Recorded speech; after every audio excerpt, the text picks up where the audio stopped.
What's up, everyone? Welcome to the Early Edge. It's time for our college football preview show. We got so many futures heading your way, including win totals, conference champions, natty champions, playoff spots, just so much coming your way. And we got to do it with, we're going 6 wide, folks. We got Chip Patterson. We got Zach Stimney, Tom Casale, Mackenzie Brooks, Emery Hunt. Ladies and gentlemen, we've got so much to cover. I know some of you need to dip out earlier than others, so I'm going to skip over salutations. Let me just say hi to somebody. I always miss Chip Patterson. Chip, Cover 3 is coming to this show for this hour right now. Chip, how you doing today? Oh, fantastic. We actually were on CBS Sports Network a little bit earlier today, being able to roll through. You would like this, Sia.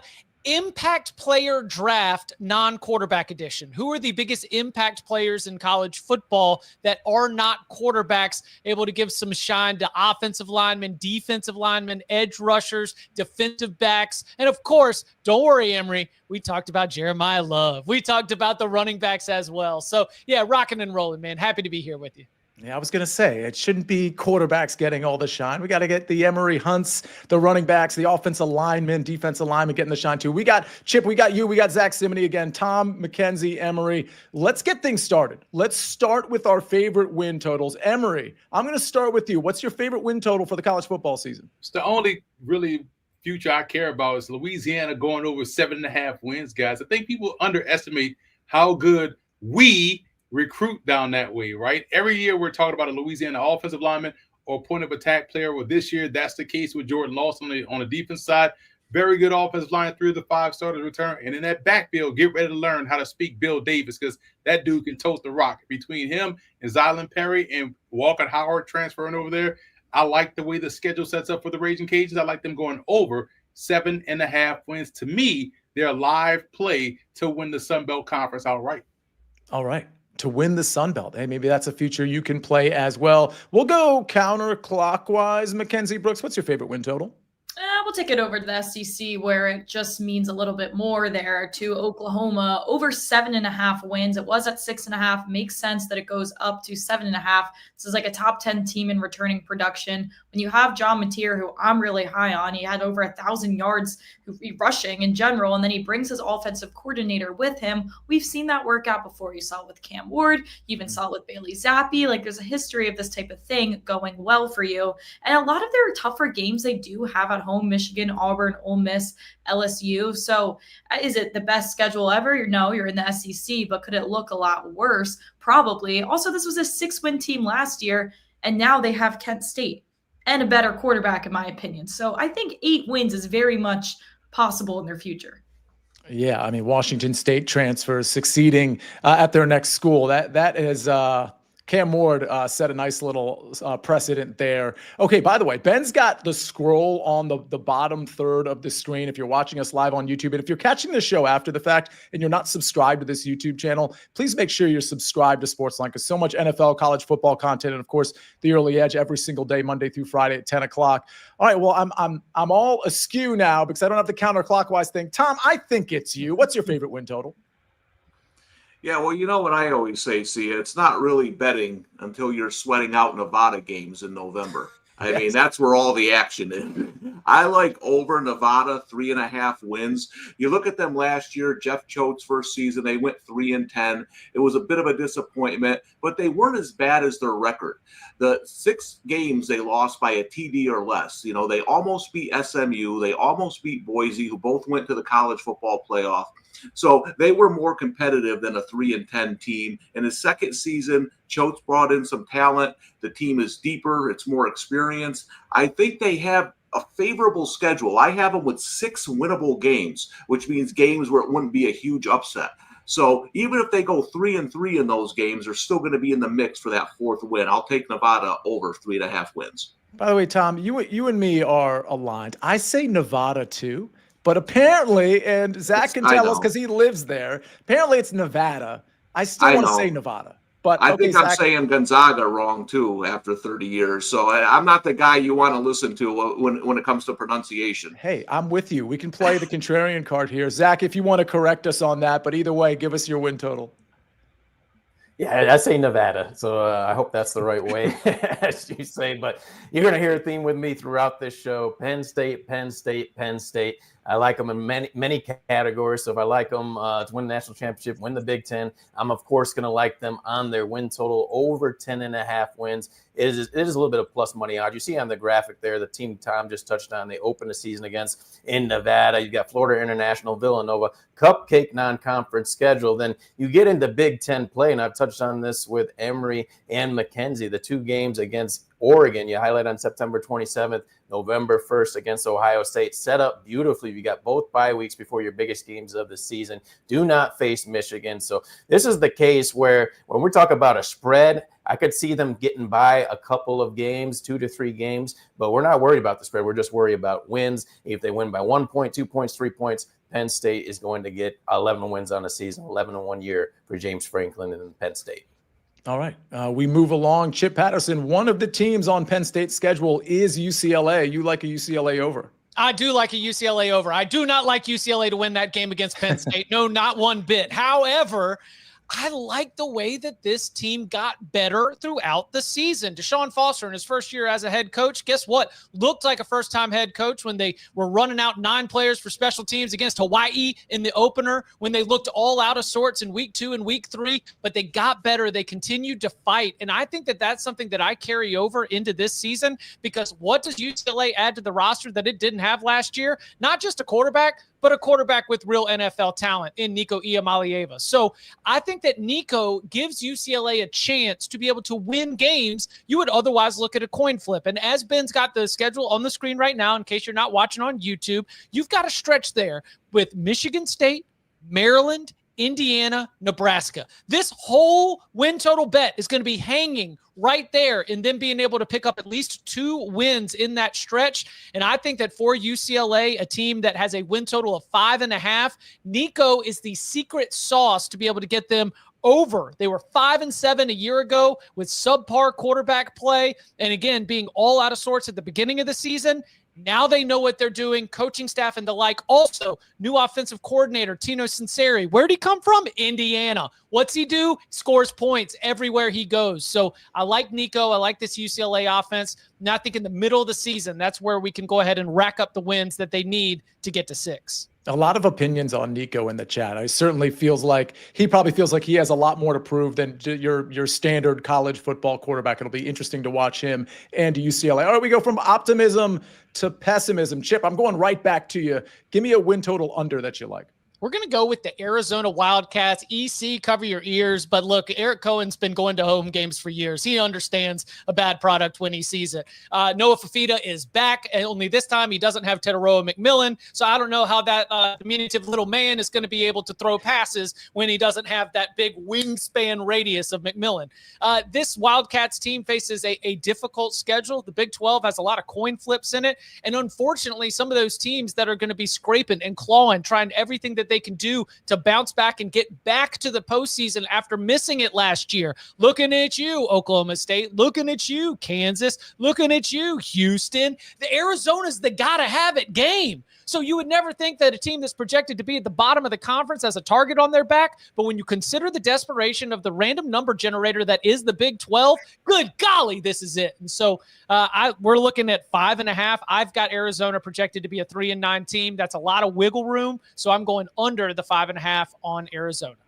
All right. We've got good golly. It's not college football season until you hear good golly and dag gum. We're still waiting on the dag gum, but we've got time. All right. We're going with an Arizona under. Who's next? Zach Simony. Give me a win total under that you like. I'm going to go under the Syracuse Orangemen, their win total under 5.5 wins. There's just so much to replace for Fran Brown from last year's team, which last year's team, not only were they able to get a lot of one-year guys, Kyle McCord, they got Meeks as well, but you had carryover talent from the Dino Babers regime. You had players like Aronde Gaston, LaQuint Allen. All those guys are gone to the NFL. They still haven't named their starting quarterback between Ricky Collins and Steve Angeli, the Notre Dame transfer, and they just have one of the most brutal schedules in all of college football. You look at their first game of the year against Tennessee in Atlanta. They got a game against Notre Dame, second to last game of the year on the road as well. And then there's conference road games. You're at Clemson, you're at SMU, you're at Georgia Tech, you're at Miami. I'm thinking they're going to be winless on the road. It just sets up just such a difficult year for the Orange. Probably going to be rotating quarterbacks. I'll go under 5.5 wins for Syracuse. All right, under 5.5 for Syracuse. Tom Casale, give me a win total under. Yeah, well, my favorite unders, you can't bet anymore. I'll say this. The books are skewing the win totals early to the overs, obviously, because people like to bet overs. But I took Marshall under 5.5. That's 4.5. I took Stanford under 3.5.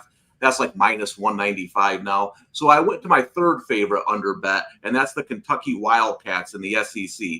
Listen, it's hard to say that the winningest coach in program history is on the hot seat, but there's no seat hotter than Mark Stoops in Kentucky. He's losing the fan base. He's retooled the roster with over 50 new players. I always think if you're in the Sun Belt and you bring in 50 new players, it might be able to work. If you're in the SEC, it's a lot harder. And why is it harder? How about the schedule? Ole Miss, South Carolina, Texas, Georgia, Tennessee, Auburn, Florida. Kentucky's just 7-18 in the SEC over the last 3 years. And the final nail in the coffin for this is my son goes to football camps, and I got talking to a dad of a Kentucky starting player. And he just said, I'm really hoping this works out, but this season looks like a disaster. So I obviously took that innocent conversation and tried to find a way to make money with it. And I'm going to go under Kentucky 4.5 wins. All right. Oh, absolutely love it. Mackenzie Brooks, what's your under?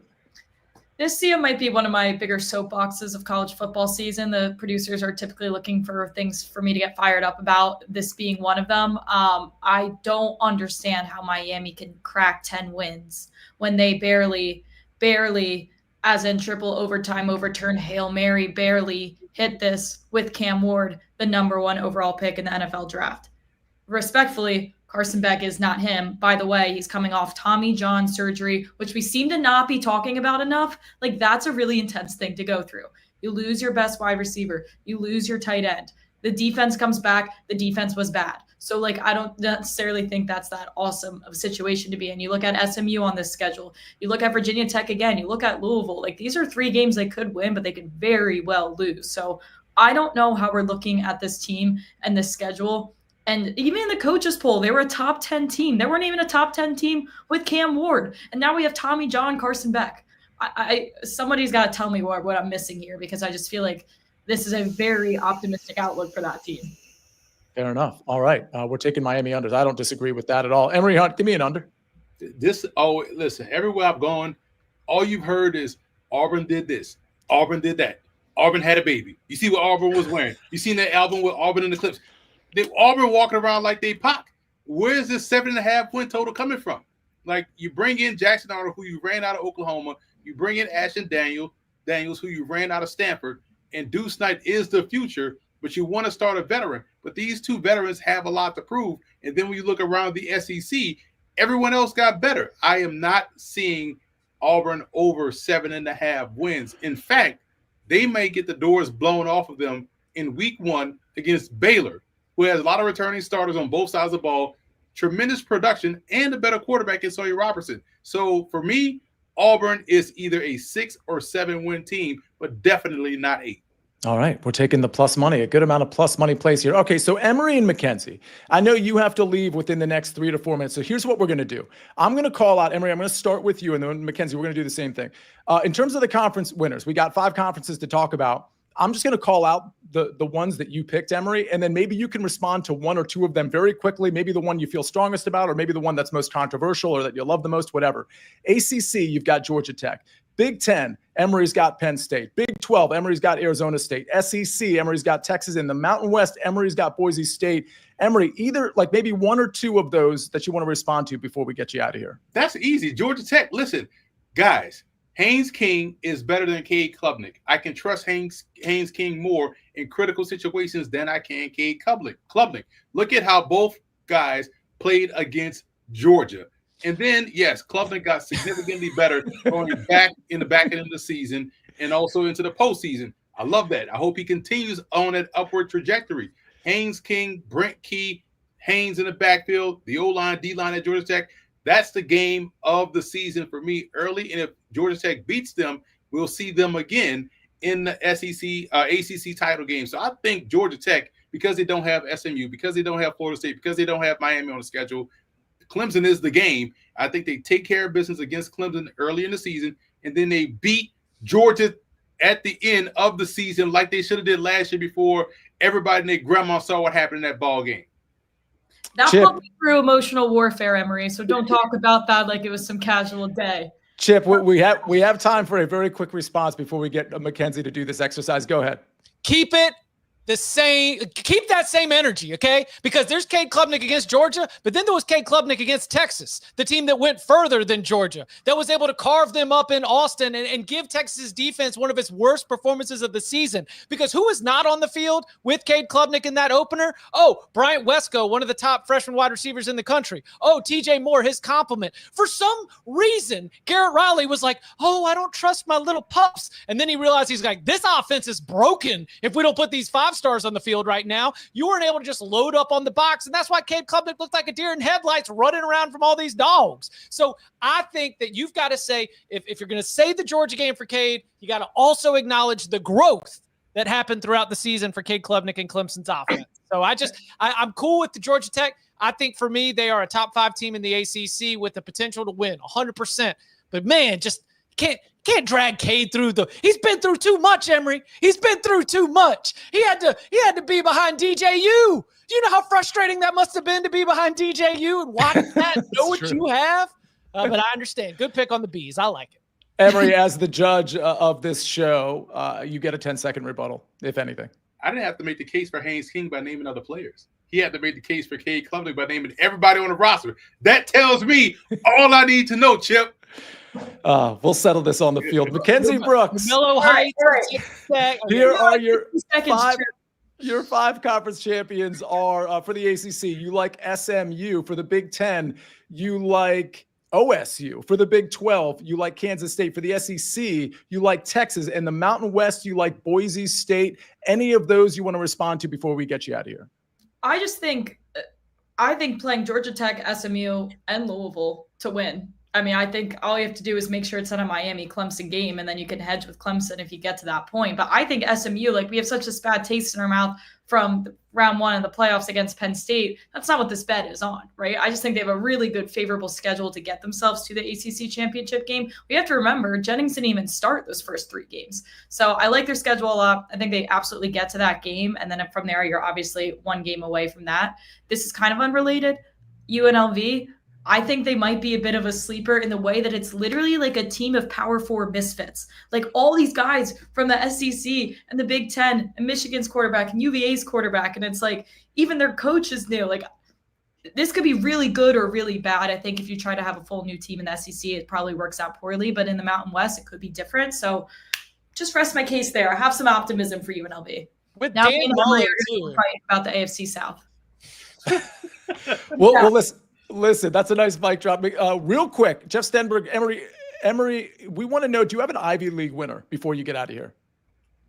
Dartmouth on both sides of the ball. Dartmouth defensively. And I would have said Penn, but Penn just lost Malachi Hosley to who? Guess where Hosley is going? Louisiana. Georgia Tech. Oh, I'm just saying. Here we go.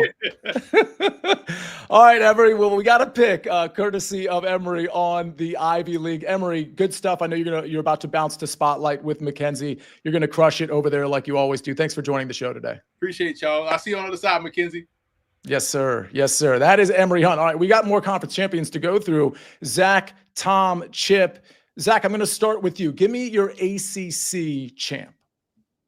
Well, I'm not going anywhere further from the top of the board. I'm going with Clemson at plus 110 odds. You know, this Clemson Tigers team, just the maturity and the growth with Cade Klubnik, as Chip just alluded to, one of the more experienced quarterbacks in all of college football, 29 career starts. You're not going to find that in many big-time college football schools throughout the country. And you look at what they've done in the ACC conference. Obviously, Klubnik had his struggles that first year, first couple of months. They lost 4 games. But since November 2023, they've lost just 1 conference game. That was to Louisville last year. They finished with 5 straight wins. And you look at their schedule this year. After October 11th, they just have 1 conference road game. So their schedule sets up beautifully. I think they win the ACC, simply put, at plus 110 odds.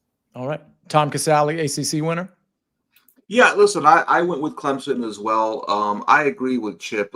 There's certain quarterbacks people just like to bash on no matter what. Cade Klubnik is one of them. I'm with Chip. I saw the growth throughout the season, and you're looking at this experienced Clemson team. I think that's going to play well this year for Dabo. He brought in a couple of transfers, and the thing. I think Clemson, what I like about them, I bet them better odds to win the national championship when I thought they had a lot more value. Apparently, they're the sexiest, most popular team in college football this year for whatever reason, but they're down to like 12-1. And the reason I like them is they can lose that LSU game and still make the college football playoff. I think LSU is probably the only game that they could lose this year. So I agree with everyone. And just one quick note on SMU, because I know Mackenzie likes them. As somebody who's followed that team for years, when the nil stuff came out, I ranked my teams that would benefit the most. SMU was number one. Why? Money. We all know they were paying players when they shouldn't have. But now that they can pay players, they have a ton of rich boosters. And I don't think SMU is a one-year wonder. I'd rather be SMU than Boston College, Stanford, Cal. I think they're going to be here for a while. So I don't hate her pick at plus 700 either. All right. And Chip, it sounded to me like you were on the Clemson train as well. Cap that off. Are we on Clemson to win the ACC? Yeah, and I think it's a better bet than their win total over. The win total over is heavily juiced, and you can instead do the ACC championship future at a little bit closer to 50-50, maybe plus 110, plus 115. As Tom mentioned, it throws the LSU game out, throws the South Carolina game out as well from the consideration. I think the key for Clemson that is fun to talk about is that this is Dabo getting the last laugh, because for all the talk about how they didn't take transfers in, do you know what else Clemson doesn't have? Transfers out. They don't have players that are just, it is truly one of the last cultures in college football, a developmental program, but that's not the way that we say developmental program. Usually we're talking down, be like, oh yeah, your guys aren't good enough to play right away. Well, as we saw with, hey, how about Peter Woods, TJ Parker, guys are going to go in the NFL draft in April. They got to play as freshmen. I mentioned Bryant Wesco, TJ Moore. They got to play as freshmen. If you're good enough to get in there, just like Sammy Watkins was back in the day, just like T. Higgins was back in the day. If you're good enough to get on the field as a freshman, you get there, but players get there and they stay there. And this is where we're checking all the boxes in a way that we did in 2016, that we did in 2018. You've got a quarterback, you've got a left tackle, you've got a wide receiver, you've got two defensive linemen, and you've got literally AJ Terrell's little brother, Avion. Like, this is that Clemson team that is the perfect mix of program guys and NFL talent. Dabo gets the last laugh. He didn't chase the portal the way that an Ole Miss or even an ACC rival Louisville does. He is always stuck by his formula, and I think that he'll end up not just being ACC good, but really, really good nationally. Yeah, one thing to point out, Tom, you alluded to this, that the number on Clemson, national championship and ACC number, has just kind of continued to move. Over at BetMGM, it's now minus 110. There might be other better numbers out there, but if you believe in the SMU or the Georgia Tech argument, I will tell you that BetMGM has SMU at plus 850 and Georgia Tech at plus 1200. Go ahead, Chip. Okay, last thing, because I don't know if Sia knows this, and I think I would like to see your face in real time when I tell you, or if so, it slipped your mind because of all the other amazing knowledge you have. Okay, so when SMU saw everything in flux for the ACC, SMU came to the ACC and said, we will take $0 in media rights money for 9 years because we're just going to bankroll it. That's like $50 million over 9 years. And SMU said, don't worry about it. We got it. And then, as Tom mentioned, they go on top and they buy one of the best rosters in the ACC. I mean, it is stupid money that they've got there. I mean, that's how you take a small private Methodist university and you actually do compete with the big state schools in the Lone Star State. Tom, that's the illustration of what you were talking about in terms of like rather being SMU than some of these alleged, some of these bigger schools, bigger names. Yeah, listen, SMU they were ahead of the times. They were doing this stuff 40 years ago. They're masters at it. That's very true. Well, you guys have agreement on Clemson and the ACC, and it turns out we'll probably be able to do the Big Ten real quick because you guys have agreement there as well. Zach, talk to me about why you think Penn State's going to win the Big Ten.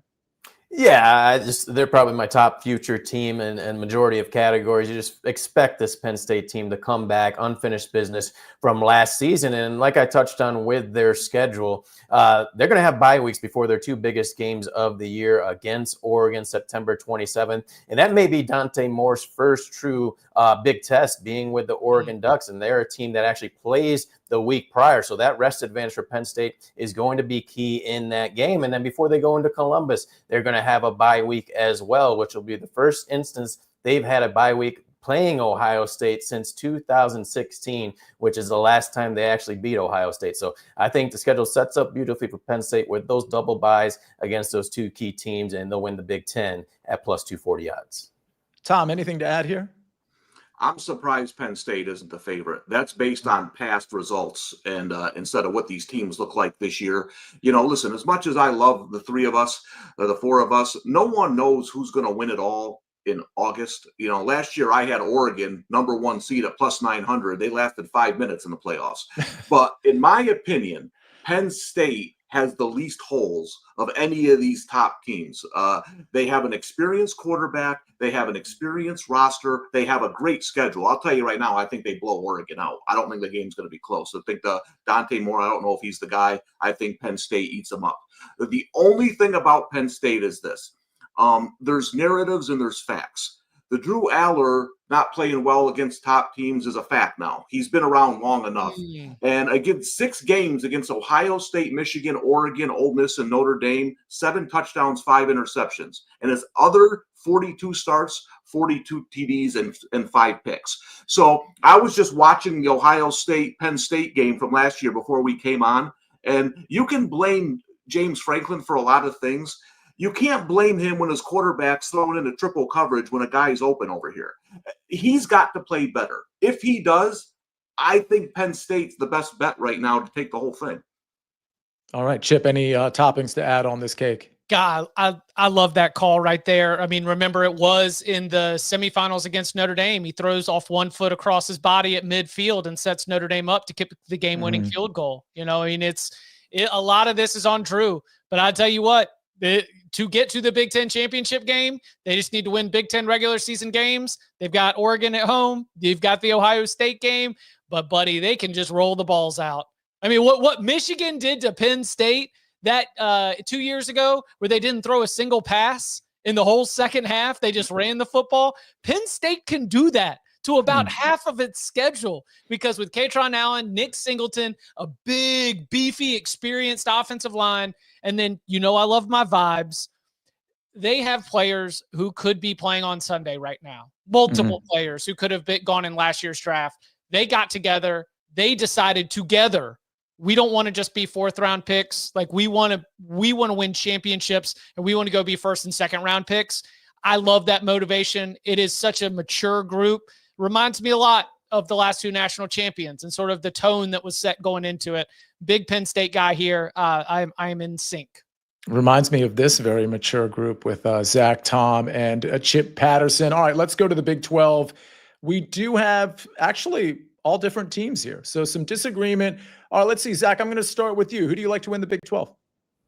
I'm going to go with Arizona State once again. And I know these odds are bunched up top, so it's a very difficult conference to predict. But you got the coach in Kenny Dillingham. He'll be in front of the camera. He's kind of playing off his team coming into the year. Don't be surprised if we win 5 games, 6 games. Yesterday when the polls came out, we're 11th. Oh, shock to me. But this team is good. You got Sam Levitt. You got Jordan Tyson, one of the best quarterback wide receiver combinations in all of college football. And what I like about ASU's schedule is it's the familiarity of it. There's very few teams that can look back at last year and say, this is who we played a season ago. You've got NAU to open the year, which rotates between playing Arizona and ASU each and every year. They face Mississippi State the second week. They face Texas State the third week. That's exactly who they faced a season ago, the second and third weeks of the season. Then you get into Big 12 conference play. Tempe was a home field advantage for them. Just their second year in the Big 12 conference. Teams struggled to go there. They were undefeated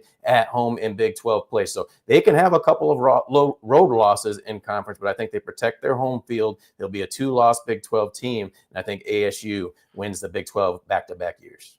And a reminder that Emory was also on Arizona State. This is at plus 600 over at BetMGM. And a reminder that Mackenzie was on Kansas State, Chip, which is where you're going, also plus 600.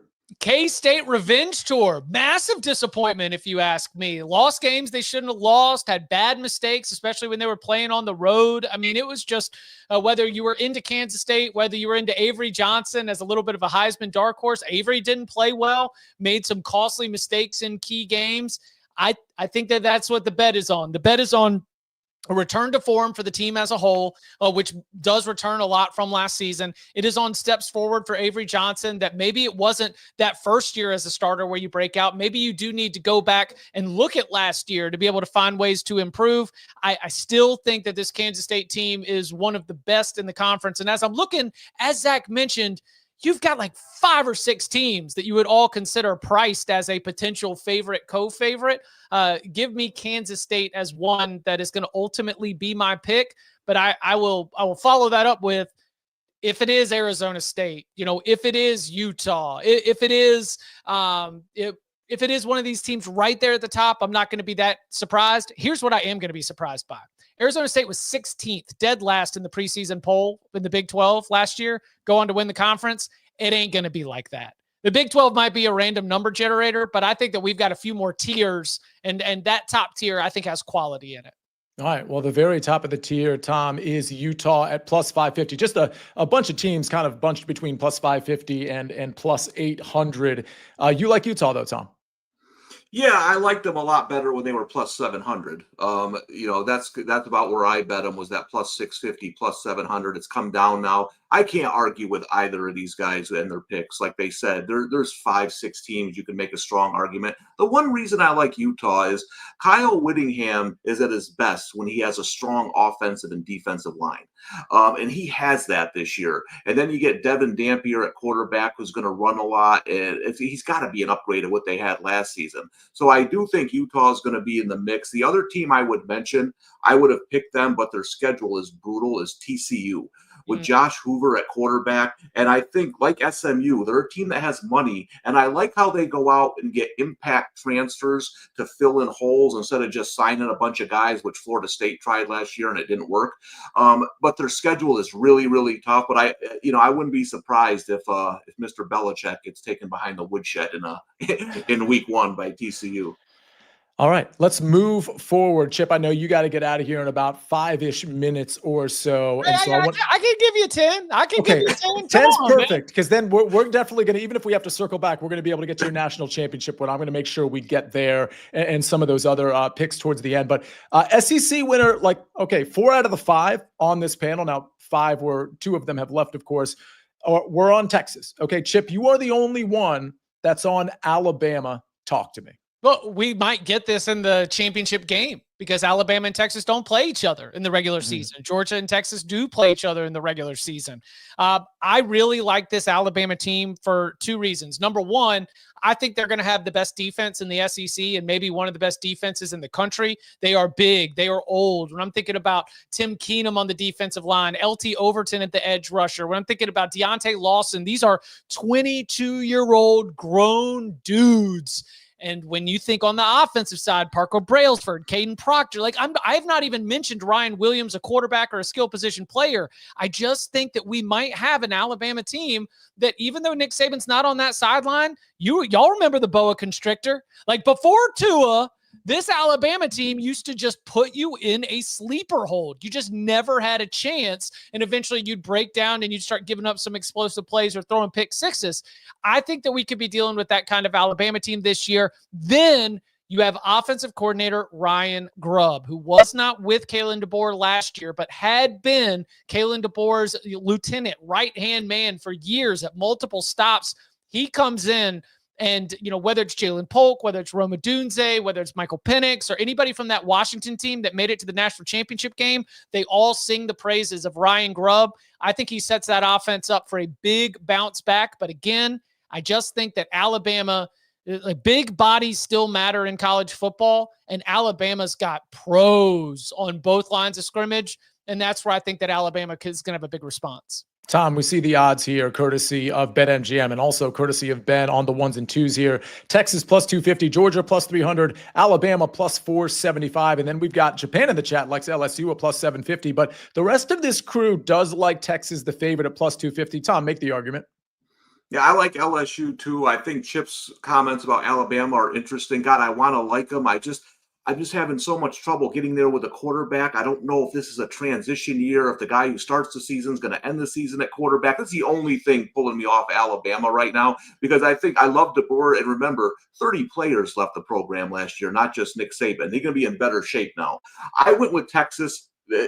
Easy reasoning. One, I think they have the most overall talent in the country, and they can lose their two toughest games of the season to Ohio State and Georgia and still be in the championship game. So I don't know if anyone else is going to beat them. I know they're the favorites. I just, in my head, listen, nothing against Quinn Ewers. He was a fine college quarterback. I just think they're getting ready for a major upgrade there, and that's going to be the difference for the Longhorns. Their Quinn own Ewers. players said that. DeAndre Moore, the Texas wide receiver, said, well, what's the difference between two quarterbacks? He said one has baby wheels, one has super wheels. Quinn Ewers raising some eyebrows in Miami's training camp. Just throwing that out there. Zach, anything to add on the Texas argument here? Not much. I just think Texas is becoming that automatic team that you look for, that people used to say with Alabama. They are the new automatic team 2 years in a row. They've been to the college football playoffs, the SEC last year in their first season and what they did. And I just have that trust in Coach Steve Sarkisian. He went through the trials at Washington, learned from under Nick Saban over at Alabama, and they're just doing everything right, this Texas Longhorns team. And then you look at their road schedule in the SEC, like Tom said, if they lose to Georgia, that could happen, but who's their second toughest opponent on the road in conference? You're going to go all the way down to 20-1 Florida. That's going to be their second toughest road game in conference. So they should be able to get through, even if they lose to Ohio State, two losses on the year. They win the SEC with just one loss. All right, well, let's move on to the Mountain West, where I just don't think we need to spend more than a minute, if not less, because everybody's on Boise State. If memory serves, they're a pretty decisive favorite. I think in that minus 150 range, if I recall. Chip, can you give me 30 seconds on why Boise State is sort of the prohibitive choice here? Jimmy's and Joe's. No one else in the Mountain West has a roster talent level. It's not just an Ashton Genty thing. Ashton Genty gets you into the top 10, gets you into the college football playoff. But when all we need to do is go and win the Mountain West, the talent level of the Boise State roster is and has been just above the rest of the conference. Yeah, and I do know that Mackenzie mentioned UNLV at plus 700. There's second place here with San Jose State being plus 850, Fresno State being plus 900. Tom, anything to add? Minus 150 on Boise State. No, I'll talk about this team in a bit. I think Air Force is going to be much improved, but I think the Force is 1 year away from seriously competing with Boise State, so it's got to be Boise State for me. All right, well, you said you were going to talk about Air Force in just a minute. How about just a second? Favorite under-the-radar teams? Tom, get us started. Okay, so Air Force 2023 was great. They lost a ton of players, right? I know somebody associated with the program. I don't know if a lot of people don't know this, but Air Force has a JV team. And he told me going into last year, some of these guys should be on our JV team. So I was like, well, thanks. Again, I took an innocent conversation and decided to make money off of it. They start the season 1-7, and then they win their last 4 games, whatever it was. They were better at the end of the year. But here's why I like them. I love option football, and there's a lot of complicated things to option football. There's one simple thing. You either have a quarterback or you don't. That's it. And there's 2 guys going for this job. I don't think Josh Johnson is the guy. They have a kid there named Liam Zarka. That's the guy. I hear he's a master at running the option. He might not start the season, so keep an eye on this Air Force team. Once he gets in, I think this offense is going to be a lot different, a lot better. So they're my under-the-radar team for this year, but I think next year that's going to be a really, really good Air Force team. Very interesting. So keep an eye on it. Did you say it's Liam Sarka? Liam Zarka. He's the next whiz at running the option. All right. Chip, give me an under-the-radar team. Yours is not really an under-the-radar program, but maybe an under-the-radar team for 2025. I mean, who's talking about USC?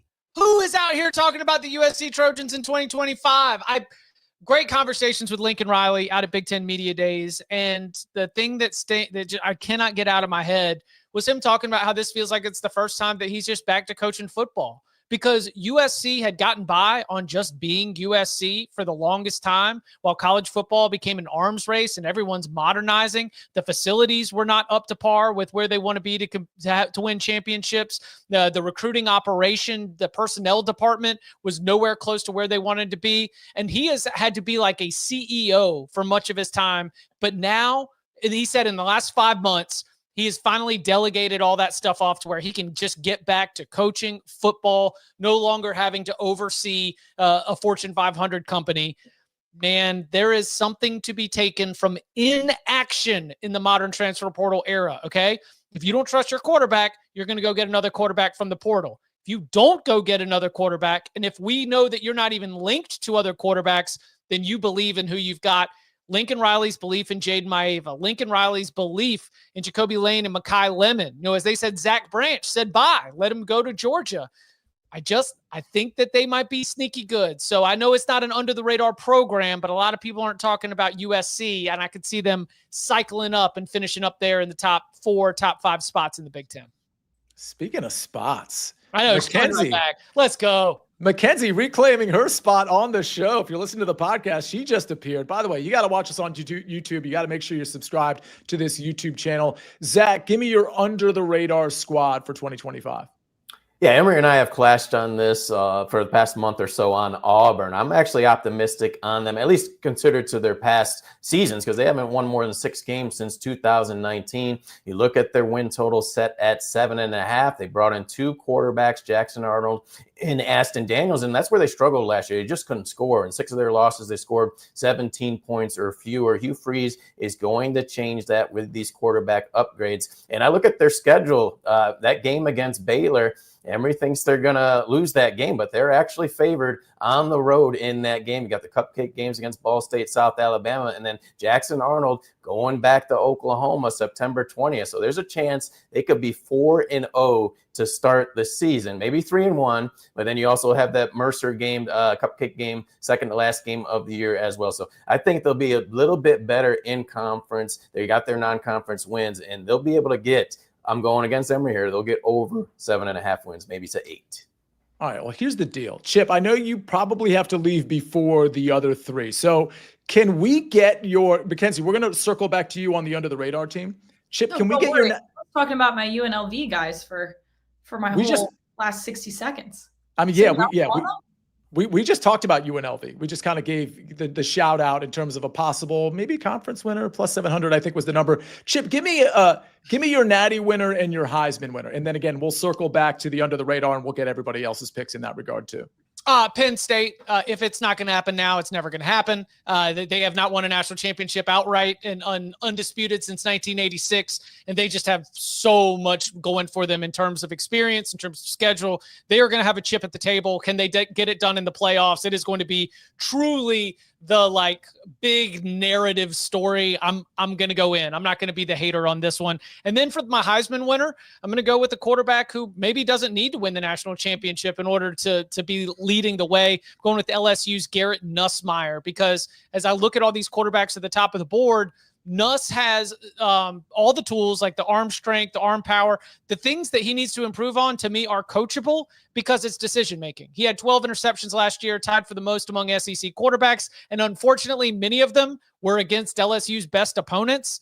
That is you go back your first year as a starter, you review everything, you try to improve. If Nuss tightens things up just a little bit with the decision-making, he's going to be one of the best quarterbacks in the country. So give me Garrett Nussmeier as my Heisman winner.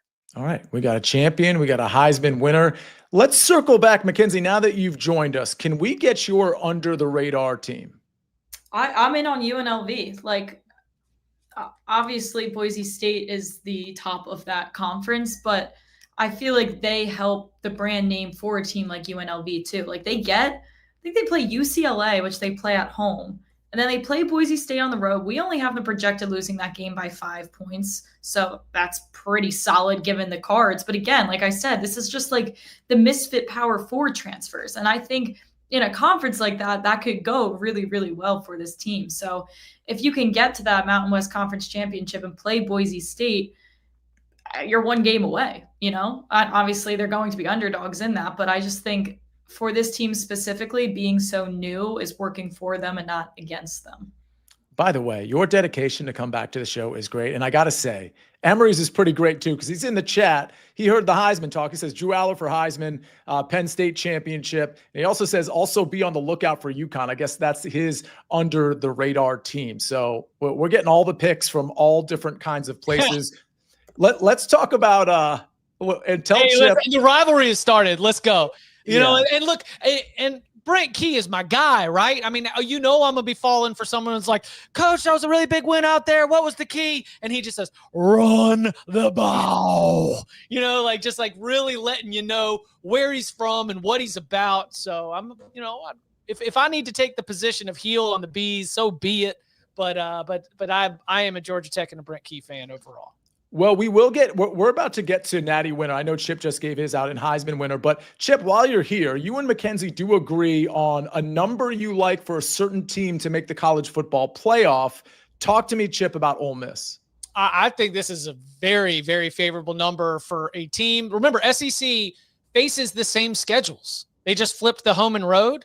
And last year, if Ole Miss doesn't literally fail to tie their shoes against Kentucky, if Ole Miss doesn't trip all over themselves against Florida, the mind-numbing losses for the Ole Miss Rebels last year just kind of leave a lot to understand how you could be a win, 2 wins better. They were 9-3 in the regular season. If you're 10-2 in the SEC, you are in the college football playoff. And I just think looking at Ole Miss schedule, where, by the way, new quarterback Austin Simmons, I'm going to take the flyer on. If you've got enough athleticism to be able to make Major League Baseball and have that be a decision, where personnel people are telling me, I don't know, he's too good at baseball. Maybe he won't come to play college football. He 20 looked good. strikeouts and 14 innings pitched as an early enrolling freshman. Dog, Guys got he's just got gifts. If you're a track star, I'm in. If you're a baseball star, I'm in. I like the cross sport excellence. So I'm in on Ole Miss. All right. Again, we're now in the category of number we like for a team to make the college football playoff. Before we get to Tom and Zach, Mackenzie, you clearly agree with this. Yeah, on paper, everything Chip was saying too, and then on top of that, you can use the odds and the odds makers, numbers and get a vibe of how many teams they think are making it from each conference. You're going to get at least 3 SEC teams. 4 or 5, I don't know. You're going to get 3. I feel very, very confident that Ole Miss at worst will be the 3rd best team in the SEC. And maybe it's not even power ranking, like skill level, but the schedule they have relative to the other SEC teams, I think they have such a high chance of just making the SEC championship game, and making it to Atlanta in itself is a complete lock to make the playoffs. So I would be more surprised if they're not a top 3 team when it comes to actual playoff ranking in the SEC. All right. Well, Zach, talk to me about LSU. You think they've got a pretty good number to make the college football playoff? Yeah, plus 142 odds for LSU, which their kryptonite has been week 1. This year, they have to get that win against Clemson, but they've been 0-3 week 1 under Brian Kelly. And even long-term, they've been 0-5 in week 1. So they have to get that figured out. And then potentially, if they do get that win, they could be one of those final SEC teams. I could see them being that 3rd team, because when you look at 3 of the top 4 teams in the college football playoffs from the SEC, LSU does not have to face. They're not facing Georgia. They're not facing Texas. They're not facing Texas A&M. So the one true game that's going to be tough for them is going to be Alabama. So they could be a 2-loss team. I think Grant Nussmeier improves this season, like Chip said, cuts down on those bad decisions that he made last year, and LSU can slide in as that final team out of the SEC. All right. Well, we got at least 1 vote for LSU. I do want to remind everybody, Emery was in the chat. He does like Georgia Tech at really long odds at plus 730 or better, I believe, currently to make the college football playoff. But we actually have a second vote for LSU, Tom. Yeah, I really like this LSU team. I wish they weren't starting the season off at Clemson, but it is what it is. I love Nussmeier. I think he's going to have a huge season. And also watch the defense, 2nd year under Blake Baker. It improved a little bit in his 1st year. They have more talent on that side of the ball. The SEC schedule is always tough. And I know people don't like Brian Kelly. He's abrasive. But this is the most talent Kelly's had on both sides of the ball at LSU since he arrived in Baton Rouge, talking like Bobby Boucher from The Waterboy. I mean, this is a really good team, and I expect them to be right there in the hunt. Zach mentioned the Alabama game. To me, that could be winner goes, loser stays. All right. We got agreement on LSU to make the college football playoff between Tom and Zach. And you two also agree on the national championship winner. So that's where we're going next. We already heard Chip. He likes Penn State. Tom, you like Penn State? Yeah. Again, I wish I could tell you who was going to win the national championship in August. I honestly don't know. But Penn State, to me, has the fewest holes, and at plus 750.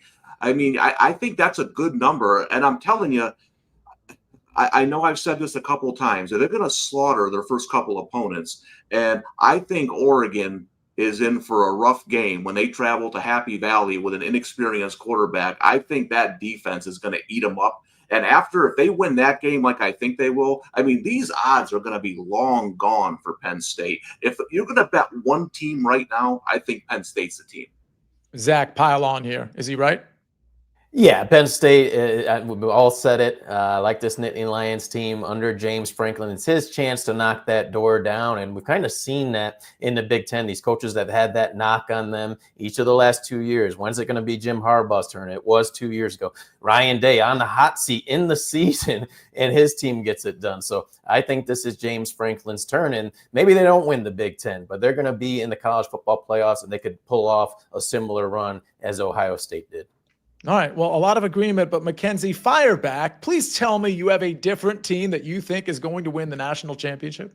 I can't put money on this team to do it in the big game. And I know this is their year. It's been their year a lot before, I make sense. They have the least holes to fill. All of this makes sense until they actually have to do it on the football field. And that's where I'm going to fade them. The thing with Texas that I like is, to me, it's so much about the seeding. And I was on a high horse about this last season where I was saying the 1 seed's not a great place to be by any means. And clearly it wasn't. This year, they fixed the football playoff, the 12-team playoff. And you have to assume that the 1 seeds will be rewarded a lot better here. So when you mathematically put it together, we give Texas the highest % chance at a 1 seed. And then from there, the cookies fall their way. But I just can't give it to Penn State until I see them win a big game. All right, so we got Texas at plus 500. We got Penn State at plus 700. Does anybody want to have a hand up on a wild card that they think at 10-1 or greater can actually win the national championship, or is it just too stacked at the top? It feels like it's too stacked at the top for everybody here, right? I mean, long shots rarely win the national championship. Yeah. Rarely. I think the parity will be more in maybe the conference championships you see, probably the SEC. Fair enough. Okay, let's move to our Heisman winners. We already got Chips. It was Garrett Nussmeier. Let's start with Mackenzie Brooks. I have a question about a guy that you all didn't list. I just want your opinion on him. Mackenzie, talk to me about your Heisman winner. So I will say it's funny that Tom just said long shots typically don't win the Natty, which is true. But when it comes to Heisman, I mean, the past few Heisman winners started out in August as long shots. John Mateer is a guy like that to me. Now, when you're looking at Heisman guys, the unspoken rule, at least for quarterbacks, is you want to hit 30 plus passing touchdowns. There's an interception ratio you want to stay under. You typically say 9+ wins, or at least definitely going over your win total as a team, exceeding expectations.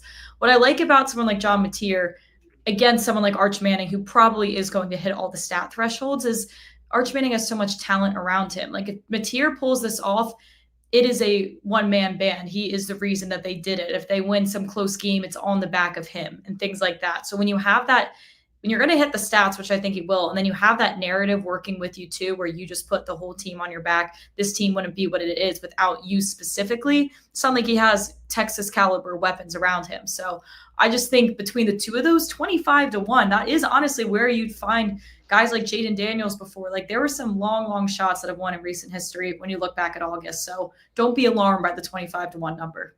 1 vote for John Mateer. We've got 1 vote for Garrett Nussmeier. Zach, we've got 1 vote for Jeremiah Smith from Ohio State. And we've seen his odds kind of come down, was around 13-14-1 odds yesterday. Looked at it, looks like he's in that 11-1 range, but he comes in with the buzz from last year, what he did during the season, 1,300 yards, 15 touchdowns, what he did in the college football playoffs, dominated against higher level competition, 380 some odd yards, 5 touchdowns in the college football playoffs alone. We're starting to see that shift. Remember, the wide receiver didn't win the Heisman for so long. It was only Desmond Xavier Howard in 1991. Now we've seen Devontae Smith win it. Of course, Travis Hunter played two positions, but a big part of that was what he did at wide receiver for Colorado. So I think we're seeing that shift. And Jeremiah Smith, you get that easy schedule to start the year. Big Ten, not as balanced as some of the other power conferences, so he's going to be able to rack up those stats against the lower level teams in the Big Ten. So Jeremiah Smith, if he has those eye-opening numbers early, his odds are going to come down drastically very early on, and I think he's going to carry that momentum no matter what, which you can't say with quarterbacks. They could lose that in an instant, but wide receiver, you're going to rack those stats up. Give me Jeremiah Smith at 11-1. All right, and I'll tell you, Emory likes Drew Aller at plus 1,800. Tom, talk to me about your Heisman Trophy winner, familiar name here. Yeah, well, they both Zach and Mackenzie made great points. And the one thing that Zach just mentioned that I should point out is a couple years ago, I talked to a Heisman voter who mentioned to me that the voters are getting younger because there's been a lot of new writers come in, right? So that's interesting about the receiver because with new voters, maybe they don't think the same way people did 10, 15 years ago. So I agree with them about Smith. I went with Arch Manning. Simple reason is this. There's hype. There's Tim Tebow level hype, which I don't think we'll ever see again. But if Arch goes into Ohio State, plays well and wins that game, his next big game is Georgia. That's what I like. I like when a Heisman candidate has a big game early. Then maybe the voters, they like other guys in October, but then you get Georgia again in November. If he plays well and they win both of those games with all the hype surrounding him, I just think he's going to be hard to beat. But, I can't bet the Heisman in New York, and it's not – I typically don't bet – I don't bet – I'm not good at betting awards. I think they're too narrative-driven. But I will agree with Mackenzie. If you're going to make a bet, you probably want someone better than plus 500. I just think Arch is going to be tough to beat if they win those two games. Tom, any thoughts on Lenora Sellers? Because he just seems like such a great, like a classic college football dual threat that can, again, on the college football level, but maybe on the NFL level too, can kind of do it all. Any thoughts on him? He's now been bet down to like 16-1. Yeah, South Carolina is interesting to me because I thought by the end of the season they had a top 3 or 4 defensive line. Unfortunately for them, all those guys are playing in the NFL now. That's where I think the South Carolina, I know they got a lot of hype and Sellers has a lot of hype. I'm going to be interested to see that first game. How's that new look line? Because they were in the backfield all day. I mean, even my son said, boy, this defensive line is phenomenal when we were watching them. That is the only thing that scares me off South Carolina. I think they have a deep, talented team, and he's got some high-profile games. And what you said, I think, is the biggest key, though. I would have liked him a month ago. Same thing with Clemson winning the national championship, right? You get these things bet down, now all the value's out of it. So I would take a pass at the current number. I would say, too, like as Tom was mentioning, we really follow the Heisman odds shifting week by week heavy last year. The quarterbacks that are blessed to have their hard games early or maybe a loss early, they forget about them by the end of the year. Like if your schedule is built correctly to have momentum in November, it is so much more impactful than you would like to assume, but it really does end up making such a difference. Like even Jaden Daniels had some bad losses early when he won the Heisman too, and they weren't even spoken about by the time we were really getting into Heisman talk. Well, we see that a lot with the NFL MVP as well, like winning, especially when it's close, winning a big game, especially on national television, that'll do it for a close race in a lot of these awards markets, which, Tom, is probably why you don't love betting them because preseason. Not if you during the season, if you start to see a guy, I remember like a couple of years ago when Lamar won it, at one point, like around the middle of the season, he was a decent number. And I saw people pointing out, look at his schedule. They got the Niners. They got all these teams coming up that are on TV, like you mentioned. So I was like, yeah, that makes sense to me. So I think that's the way with these narrative-driven awards. You want to bet them as we get into the season and you start to see, like Mackenzie says, listen, if Arch Manning plays poorly at Ohio State and they lose, he's probably done, right? Yeah, I think we see that a lot with the coach of the year too. Down the tail end of the season, you've got like this hot guy that's at short odds, but you see the rest of that team's schedule. You know they're probably going to pick up a couple losses and another team might emerge. I think waiting on a lot of these awards makes a ton of sense. All right, any final thoughts here, Zach, Tom, or Mackenzie, as we close shop? I mean, we just covered a lot in under an hour, which is pretty impressive. Zach, go ahead. Yeah, it's just on the Lenore Sellers take. I didn't get a chance to jump in there, but I do like it at 16-1 because this was a quarterback. That first game against Old Dominion last year, he looked completely lost, and then all of a sudden he showed a lot of growth throughout last year. So I don't mind that at all with my Jeremiah Smith play. All right. Anything else before we wrap up? Anything I forgot to bring up, Tom or Mackenzie? Yeah, the last thing for me is I know there was a lot of Penn State love, but I thought Chip mentioned something interesting about Aller winning the Heisman. For me, he reminds me a lot of McCarthy. And what's going to happen is McCarthy had Heisman buzz for about 5 minutes. Then the next game, Michigan won like 38-0, and he threw for 102 yards. That's the worry with him, is that Penn State's going to suffocate teams. They got 2 good running backs. I think, as Mackenzie said, you want to build that momentum in November.